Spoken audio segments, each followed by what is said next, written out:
Ahojte priatelia, vitajte pri dnešnom videu. Pred niekoľkými týždňami som spustil súťaž o Nitro All the Perks na Discorde u Rockhanek, kde ste mali za úlohu natočiť deň svojho obľúbeného predmetu.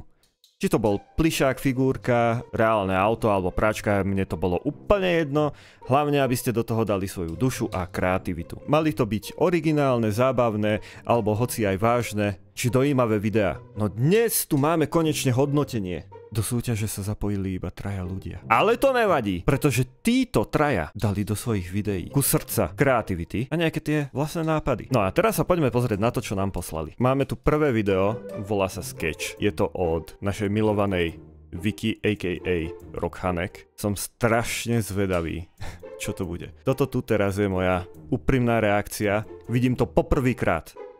Takže to, čo teraz uvidíme, alebo to, čo uvidíte na mne, je reálne. Sú to moje prvé dojmy.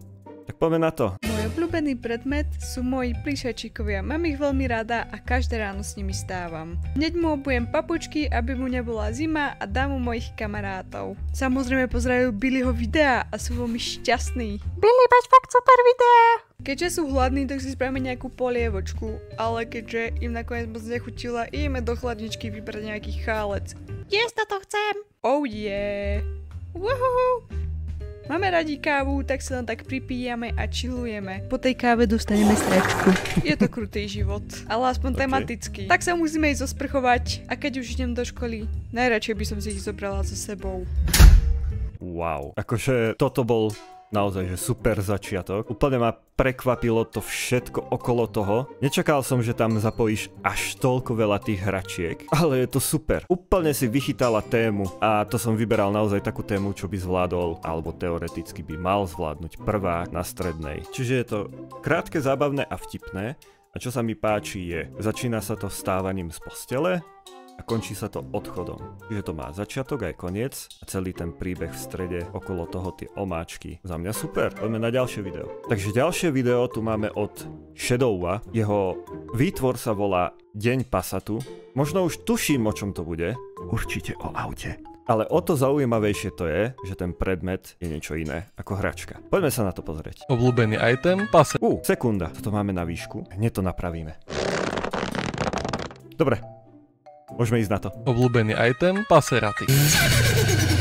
A tu stojím 12 hodín vedľa akéhosi črepu, kým čakám na Geňa. Tu zase chodím chalovať ňaminy a Geňovi potom ostáva nič v peňaženke. A ak mu ostanú nejaké peniaze, tak si Geňov ide sem kúpiť jedlo. A tu Geňa čakám po nociach, pretože nemá peniaze na garáže, skrachovali. A tu ešte malá nudeska na záver. A ešte dôvod, prečo mám prázdnu peňaženku. No, ako by som začal. Cením, že z toľko málo záberov sa ti podarilo zostrihať takéto krátke videjko. Čo ma prekvapilo je to, že je to na výšku. To som nečakal, ale taká je dnešná doba, hej, že si budeme klamať. Video na danú tému si splnil, ale prečo je to na výšku? Takéto celkom zaujímavé krátke videjko o svojej obľúbenej veci. Ty si vybral auto, celkom zaujímavý predmet, len keby tam toho bolo trošku viacej. Ako chápem, času nebolo až tak veľa, 7 týždňov. Tento druh videa sa mi skôr hodí na shorty, čiže tu máme niečo shortové, by som povedal. Mňa ako diváka si udržal dokúkať celé video do konca, takže máš u mňa bod, máš u mňa 8 z 10 Geňa. A poďme teraz na ďalšie video.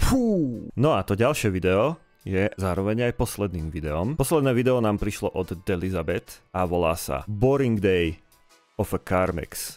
Neviem, čo to je, ale si to asi... nejdem si to googliť. Nechám sa prekvapiť, čo to bude. Tak, sme pripravení. Poďme na to.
Tak toto, dámy a páni, bol cinematický masterpiece. Akože wow. Cením výber hudby. Tie kompozície sú úplne že tip-top, klobúk dole. A ešte aj časovo je to minúta 41, limit bol 3 minúty, toľko to, čo sa každému podarilo splniť, čiže je to doslova smutný príbeh so šťastným koncom. Wow. Ak by som sa mohol opýtať, čo bola inšpirácia, lebo prvé, čo ma napadlo, bolo Toy Story. Ako keď Andy našiel pod postelou po dlhom čase svojho obľúbeného kauboja Woodyho. No dobre, poďme na to, poďme losovať. A nachádzame sa na konci tohto videa. Ešte nie je úplne na konci, lebo musíme vyhlásiť definitívneho víťaza. Nakoľko na prvom mieste môže byť iba jeden, tak toto bude strašne ťažké. U Viki sa mi strašne páčilo to, ako hravo a zábavne urobila celé to video. U Deli sa mi páčilo to, ako filmovo to spracovala a že tam bolo cítiť aj tie emócie. U Erika je to taký mix dvoch, ale strašne by som bol zvedavý, čo prinesieš na budúce, lebo tento raz budeme mať o dosť viacej času, ale k tomu sa dostanem až za chvíľku. Že poďme si zoradiť tie videá. Nakoľko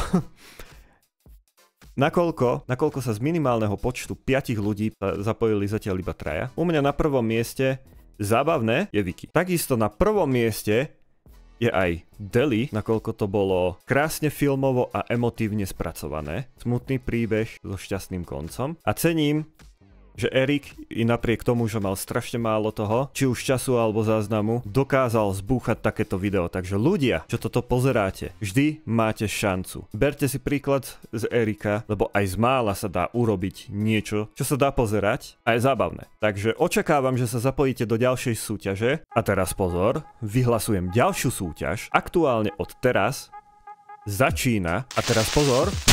Ale nech je to cool, hej? Poznámka pre mňa, to robiť nejaké efekty ohňostroja. Vyhlasujem novú súťaž. Prerobte akúkoľvek scénu zo svojho obľúbeného filmu alebo seriálu do 3 minút. Ale teraz, hovorím dopredu, to video musí byť na šírku. Všetky detaily a pravidlá nájdeš dole v popise pod týmto videom. Nezabudni lajknúť toto video, dať odber na môj kanál a hlavne žiť každý deň naplno. Rovnako ako vaše obľúbené predmety. Majte sa krásne a vidíme sa na budúce.